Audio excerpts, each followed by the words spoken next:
Hello, I'm Mr. P here with Mr. Dave, we're the Geeky Guys, once again walking down the road of regeneration. Yes, indeed. Oh, that's good. I just came up with that. Yeah, the road of regeneration. Yes, I like that. We're talking about all the regenerations of the Doctor all the way through, and we're finally here. Yes. This is the exciting one. We're here at the reboot, if you like, of the show, but a continuation story-wise, we might add.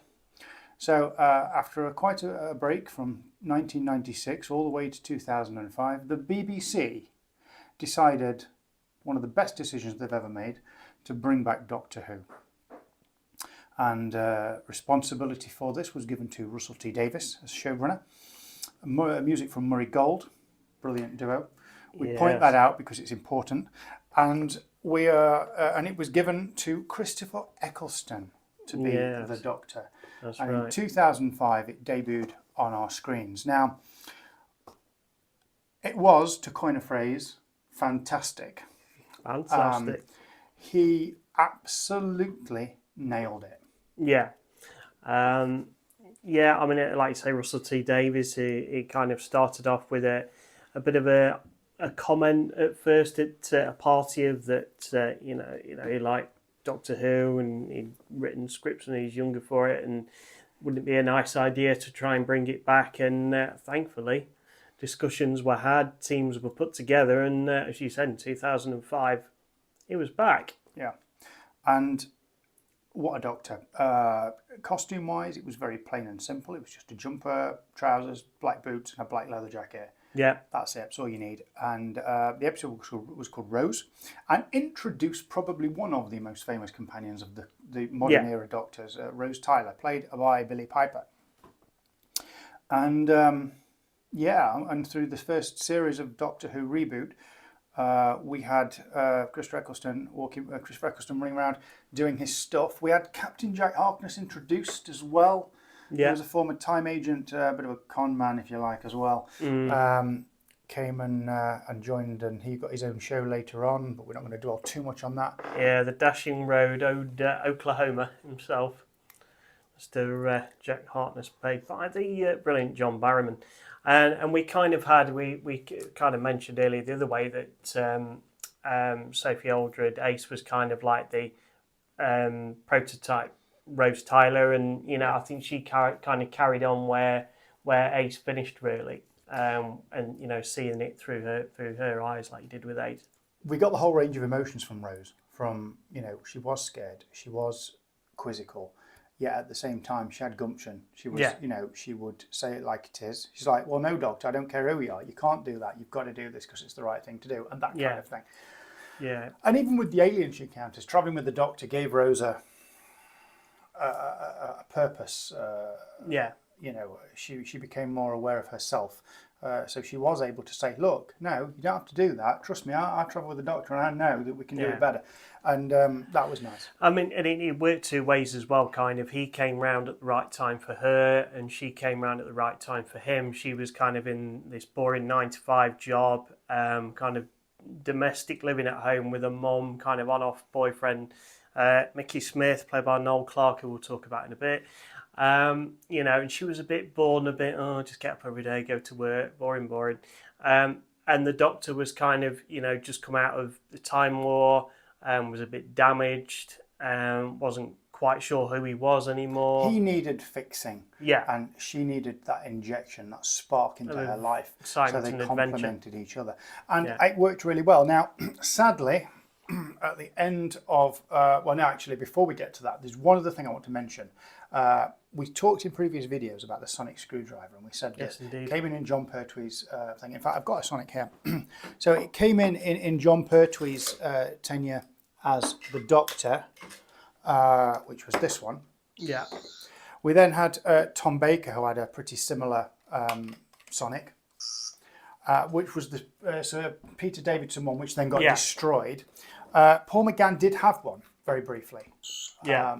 Which all looks the same, very, very 70s, very 80s. But we mention it because we then had this new Sonic that came in. Yeah. And we mention it now because it became such a big part of the new plots. Yeah, that's right. And we said that there was a problem, which was that you had this Sonic,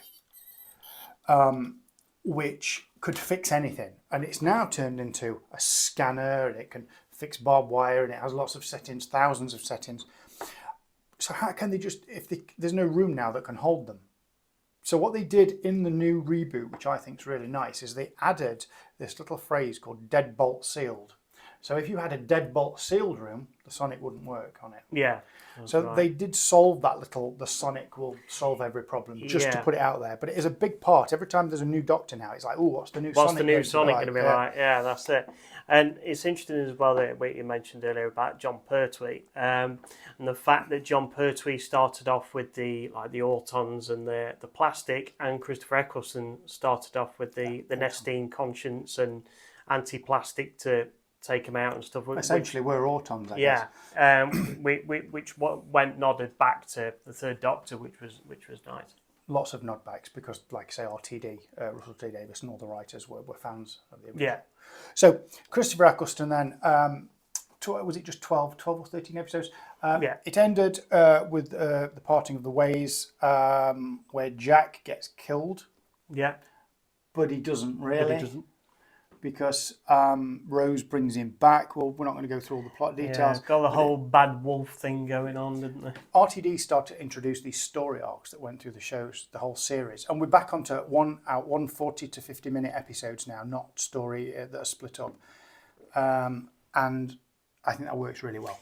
Yeah, it allowed you to do a lot more things, didn't it? Tell a lot more stories by doing that. Whereas that was kind of one of the downsides of the classic series, where sometimes we said the other day it go from like anything from 3 parts up to like 16 parts for one story, which was a lot. Whereas in the reboot, in the new series 05 onwards, it was pretty much a different story every week, apart from the occasional 2-parter. We then come on to Doctor 10. So Christopher Eccleston decided that he was only going to do the one series. He wasn't going to do anything more than that. And when he left, we then had, again, quite a difficult regeneration. So he regenerated into David Tennant, who then decided to take Rose home for Christmas. Crash landed and collapses because he's still regenerating. Yeah. Very much, again, similar to John Pertwee. Yeah. His regeneration, not remembering much apart from loved John Pertwee. I think maybe he did, yeah, because he kind of started his regeneration collapsed in bed, didn't he? So, and yeah. Now what happens is the Christmas special. Now this was the first time we started to get Christmas specials. Yes. In Doctor Who, and they've become a BBC staple on TV, apart from more recently, but that's another story. So we had the first Christmas special called Christmas Invasion, which is where David Tennant's not really in it a lot, to be honest, but you get them having to deal with the fact that he regenerates and is an alien, and I think that kind of got forgotten a little bit. Yeah. By the characters. Yeah, they kind of nodded back again to that it was a long process and a difficult, painful process, didn't they? And then we get David Tennant, and again it's long coat and geek chic. It's the trainers and the suit, which is a great look for the Doctor. I love Doctor Tennant.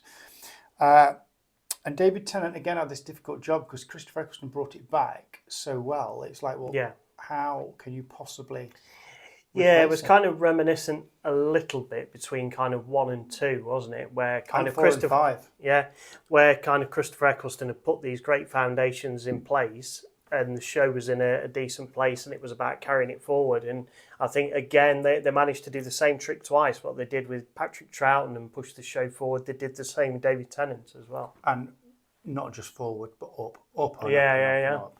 We've got now what we refer to here at Geeky Eyes HQ as the golden era of Doctor Who. Yeah. At the moment, we might get a second golden era. We'll see what happens. And David Tennant stayed again pretty much the same amount of years, wasn't it? So it was just into 06. We had the Christmas special in 05, and then into 06, and he was there till 2010. When he did a series of specials. So he did 3 series. He did Series 2 with Rose, Series 3 with Martha Jones, and Series 4 with Donna Noble. Yeah. That was his 3 series as the Doctor.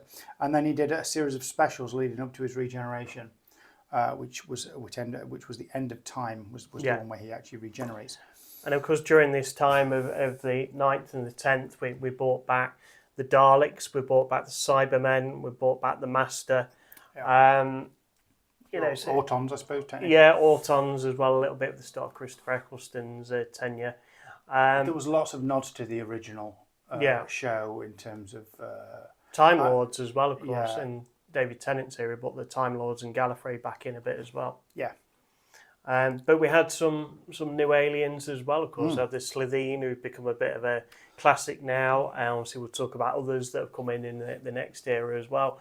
But I mean, I think what we can say is that, like you've just said it, Doctor Who was on the up. Russell T Davies was doing a good job of writing it. He brought in some good guest writers as well.